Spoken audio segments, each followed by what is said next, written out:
బొలినేని ఆసుపత్రిలో మేనేజర్ గా పనిచేస్తున్న దీపక్ లైంగిక వేధింపుల కారణంగా ఆత్మహత్యకు పాల్పడిన ఫార్మసీ విద్యార్థిని నాగాంజలి 12 రోజుల మృత్యువుతో పోరాడి మృతి చెందడం ఎంతో విచారకరమని వైసీపీ ఉమ్మడి తూర్పుగోదావరి జిల్లాల మహిళా విభాగం జోనల్ ఇన్ఛార్జ్ జమలమడక నాగమణి అన్నారు.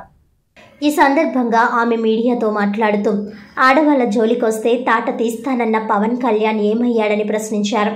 నిందితుడు దీపక్ అధికార పార్టీ ఎమ్మెల్యే బంధువైనంత మాత్రాన నేరస్తుడు కాకుండా పోడని, నిందితుడిని తక్షణమే అరెస్ట్ చేసి శిక్ష పడేలా చర్యలు చేపట్టాలని ఆమె డిమాండ్ చేశారు. రాష్ట్రంలో శాంతి భద్రతలు కరువయ్యాయని, మహిళలు బాలికలు ఆత్మహత్యలు చేసుకునే పరిస్థితిలో ఉంటే ప్రజాప్రతినిధులు సాంస్కృతిక కార్యక్రమాలు నిర్వహించుకుంటూ నాటకాలు ఆడుతున్నారని విమర్శించారు. పెళ్లైన 12 సంవత్సరాల తర్వాత పుట్టిన బిడ్డ ఒక కామాంధుడి లైంగిక వేధింపుల కారణంగా ఆత్మహత్య చేసుకుని 12 రోజులు మరణశయ్యపై ఉండి మరణిస్తే ఆ తల్లిదండ్రుల ఆవేదన ఎంత భయంకరంగా ఉంటుందో అర్థం చేసుకోవాలన్నారు. దీనికి ప్రభుత్వమే నైతిక బాధ్యత వహించాలని ఆమె డిమాండ్ చేశారు. పోలవరం పర్యటనకు వచ్చిన సీఎం చంద్రబాబు రాజమండ్రి ఆసుపత్రిలో ఉన్న బాధితురాల్ని పరామర్శించకపోవడం విచారకరమని అన్నారు. మహిళా హోం మినిస్టర్ ఇటువంటి సంఘటనపై స్పందించకపోవడం ఆమె అసమర్థతకు బాధ్యత రాహిత్యానికి నిదర్శనమని అన్నారు. రాష్ట్ర అభివృద్ధి సంక్షేమాలపై మాట తప్పిన ప్రభుత్వం కనీసం మహిళలకైనా రక్షణ కల్పించి తమ చిత్తశుద్ధిని చాటుకోవాలని హితవు పలికారు. వైసీపీ పార్టీ తరపున బాధిత విద్యార్థిని కుటుంబానికి అండగా ఉంటామని మాజీ ముఖ్యమంత్రి జగన్మోహన్ రెడ్డి వారి తల్లిదండ్రులకు హామీ ఇచ్చారని తెలిపారు. నమస్కారం అండి. రాజమండ్రిలో ఫార్మసీ విద్యార్థిని నాగాంజలి మృతికి ప్రగాఢ సంతాపాన్ని తెలియజేస్తూ ఈ మృతికి కారణమైన వాళ్ళందరినీ కఠినంగా శిక్షించాలని కోరుకుంటూ ఇంత దారుణాన్ని ఒడిగట్టిన దీపక్ని వెంటనే అరెస్ట్ చేయాలి. ఇప్పటి వరకు ఈ జరిగిన అన్యాయం గురించి గత 12 రోజులుగా మృత్యుతో పోరాడి ఈ రోజు ఆమె చనిపోవడం చాలా బాధాకరం. ఆ అమ్మాయి ఎంతో చదువుల్లో సరస్వతి ఎంతో బాగా చదువుతుందనేసి ఎంతో ఆ కాలేజీలో ఉన్న ప్రిన్సిపల్ గాని పిల్లలు గాని అందరూ చెప్పడం జరిగింది.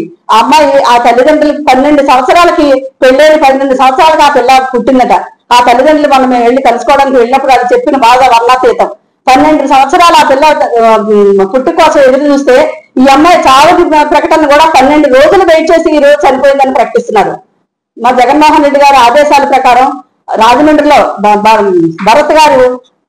మార్గాని భరత్ గారి ఆధ్వర్యంలో మా మహిళా ప్రెసిడెంట్ అయినటువంటి వరద కళ్యాణ్ గారు, అలాగే అధికార ప్రతినిధి శ్యామల గారు, జోనల్ ఇన్ఛార్జ్ గా నేను, అలాగే మహిళా విభాగం అందరం కలిసి ఆ అమ్మాయిని మొన్న పరామర్శించడానికి వెళ్ళినప్పుడు అక్కడ ఎన్నో విషయాలు తెలిసాయి. ఆ అమ్మాయిని చూస్తే నిజంగా ఆ రోజు ప్రాణాలతో ఉందా అని అనిపించింది. వాళ్ళు ఆ వెంటిలేటర్ మీద పెట్టి అలా ఆడిస్తున్నారా అని కూడా అనిపించింది. అక్కడ చూస్తే ఇలాంటి అన్యాయాలు జరగడం, ఆ అన్యాయాన్ని ఖండిస్తూ మేమందరం అమ్మాయిని పరామర్శించిన తర్వాత మార్గాని భరత్ గారు, అలాగే ఎమ్మెల్సీ వరద కళ్యాణ్ గారు, శ్యామల గారు అందరం కలిసి అక్కడ ప్రెస్ మీట్ లో అక్కడ జరిగిన అన్యాయాలన్నీ కూడా ప్రస్తావించడం జరిగింది. జగన్మోహన్ రెడ్డి గారు ఆ కుటుంబానికి హామీ ఇస్తూ వాళ్ళ గురించి వాళ్ళ పక్షాన్ని నిలబడి పోరాడతామని తెలియజేయడం కూడా జరిగింది. అందులో భాగంగా నిన్న జగన్మోహన్ రెడ్డి గారి దగ్గరికి ఆ తల్లి తండ్రిని తీసుకెళ్లి వాళ్ళకి అన్ని విషయాలు తెలియజేయడం జరిగింది. ఈ అమ్మాయికి విషయంలో మేము వెనకాలండి మీకు అండగా నిలబెడతామని మాజీ ముఖ్యమంత్రి జగన్మోహన్ రెడ్డి గారు చెప్పడంతో ఈ రోజు వాళ్ళందరూ వచ్చి మళ్ళీ ఆ అమ్మాయి విషయం ఏంటో తెలుసుకుంటారు. ఆ అమ్మాయి గురించి ఇంకొక హాస్పిటల్ కన్నా షిఫ్ట్ చేయమని అడుగుతున్నారు కాబట్టి అవన్నీ బయటకు వస్తాయని ఈ రోజు చనిపోయిందని ప్రకటిస్తున్నారు. 12 రోజుల అమ్మాయిని మృత్యుతో పోరాడేలా చేశారు. ఆ తల్లిదండ్రుల బాధ, ఆ తల్లిదండ్రులను చూస్తే అక్కడ నిజంగా ఒక తల్లిగా ఆ మనసు చాలా ద్రవించిపోయింది. అంత చక్కటి పిల్లని ఇలా చేయగలిగారు. ఎందుకు ఆ అబ్బాయిని ఇప్పుడు దాకా అరెస్ట్ చేయలేదంటే ఒక ఎమ్మెల్యే, తెలుగుదేశం ఎమ్మెల్యే గారికి ఒక ఎమ్మెల్యేకి బావమరుదట, ఒక ఎమ్మెల్యేకి అల్లుడట. అంటే ఎమ్మెల్యేకి అల్లుళ్ళు లేకపోతే బావమరుదు అయినంత మాత్రాన ఎలాంటి అరాచకాలైనా చేయొచ్చా ఏంటి? ఏ విషయంలోనూ కూడా వాళ్ళకి ఏ శిక్షలో పడవా? దీన్ని మేమందరం దర్శిస్తూ ఇక్కడ రాష్ట్రంలో శాంతి భద్రతలు ఎంత కరువై ఎన్ని బాధలు పడుతున్నారో ఇన్ని ఒక ఎత్తు అయితే కనీసం ఆడవాళ్ళ మాన ప్రాణాలకు కూడా రక్షణ లేదా? ఒక మహిళా హోమ్ మినిస్టర్ ఉండి రాష్ట్రంలో మహిళలకి కనీసం రక్షణ లేదా? ఆ అమ్మాయి 12 రోజులుగా మృత్యుతో పోరాడుతుంటే ఈ అన్యాయం జరిగిందని తెలిస్తే అమ్మాయికి ఒక ఎమ్మెల్యే ఇచ్చి ఆపరేషన్ చేస్తేనే ఎంతో మత్తులో ఉంటారట. అలాంటిది 10 నెలల అమ్మాయికి ఇంజెక్ట్ చేసి ఆ అమ్మాయిని చనిపోయడానికి గురి చేసిన దీపక్ని అరెస్ట్ చేయడమే కాకుండా రాష్ట్రం తరఫున కనీసం ఇప్పటి వరకు ఎవరో వెళ్ళి ఒక అమ్మాయిని వెళ్ళి చూడడం కానీ ఒక్క మాట చెప్పడం కానీ జరగలేదు. ఇది లాస్ట్ వీక్ చంద్రబాబు నాయుడు గారు పోలవరం వచ్చారు. పోలవరం వచ్చినప్పుడు రాజమండ్రి ఎంత దూరం అండి, కనీసం ఆవిడ వెళ్ళి పరామర్శించలేకపోయారు.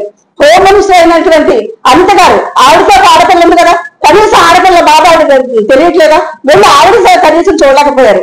ఆడపిల్లల మీద చెయ్యేస్తే తాట తీస్తానని చెప్పే పవన్ కళ్యాణ్ గారు కనీసం ఈ విషయంలో ఎందుకు స్పందించలేరు?